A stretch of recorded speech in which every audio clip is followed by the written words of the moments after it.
ईश्वर साहू का केस उससे कहते हैं काफ़ी ऐसे मैंने बहुत प्रयोग किए। कुल मिलाकर के मैं ये कह सकता हूँ कि 52 मैंने बिल्कुल नए टिकट दिए। अब ईश्वर साहू को मतलब खाली भारत माँ का जय हिंदुस्तान जिंदाबाद के जाते उस बच्चे की हत्या हो गई, उसके बच्चे।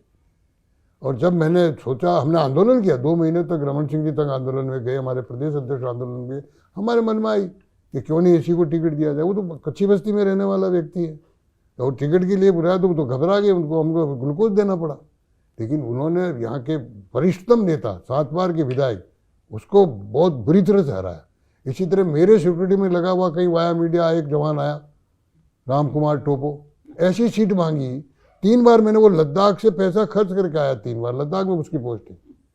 मैंने कहा भाई तुम काय के लिए डबल एमए पढ़े हुए हो, आगे प्रमोशन होगा, नौकरी करो। नहीं मुझे, और वो कोई न बीजेपी संघ कुछ नहीं, राष्ट्रवाद, मोदी के लिए मुझे काम करना, मुझे सिर्फ मोदी के लिए काम करना, इस भाव से है। मेरा भी मन पिछला। फिर मैंने कहा अच्छा तुम कार्यक्रम करो, बीजेपी नहीं आएगी तुम्हारे, तुम अपने बलबूते, तुम कहते हो मैं यूथ में काम कर रहा हूँ। उसने कार्यक्रम क्या, आप कल्पना करेंगे कि यूथ ट्राइब्स यूथ बच्चों ने 100 रुपये से लगाकर 1000 रुपये तक 26 लाख रुपए का चंदा उसको करके दिया। और वो सीट मांग रहा, तो हम कभी जीते नहीं, हमारी तो हारने वाली सीट थी वो, सीतापुर। आज़ादी के बाद मध्य प्रदेश बनने के बाद छत्तीसगढ़ वो सीट नहीं जीते। वहाँ उसने उस भगत को, यानी 19,000 से ज़्यादा वोटों से हरा करके वो राम कुमार टोपो हमारा विधायक बना है। तो ऐसे मैंने बहुत प्रयोग किए। और वहाँ मुझे लगा कि पहली बार यूथ क्रिश्चियन ने भारतीय जनता पार्टी को वोट दिया। सरगुजा पूरे बेल्ट में हमारे पास 14 में से एक भी सीट नहीं थी, 14 की 14 सीट इस बार जीते। वो मिरेकल है। मैंने प्रबोध बिंज को टिकट दिया जो ईसाई है, क्योंकि जब मोदी जी ने सबका साथ, और मोदी जी स्वयं केरल में जाकर के जो व्यवस्था करते, तो सब लोगों को मोदी, सब हर एक जनता का आम मतदाता मोदी की तरफ देख रहा है कि मोदी देश को कहाँ ले जा रहा है, मोदी देश में क्या क्या कर रहा है, मोदी हमारे स्वाभिमान को कैसे जगा रहा है।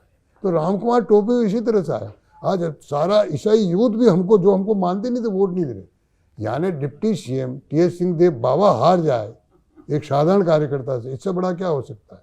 बस्तर में हमारी 14 सीट जो एकदम घोर बस्तर में है, उसमें एक भी नहीं थी हमारे पास। 14 में से 8 सीट जीत के आए, यानी 20 में से हम 11 सीट जीत कर आए, 13 सीट जीत के आए।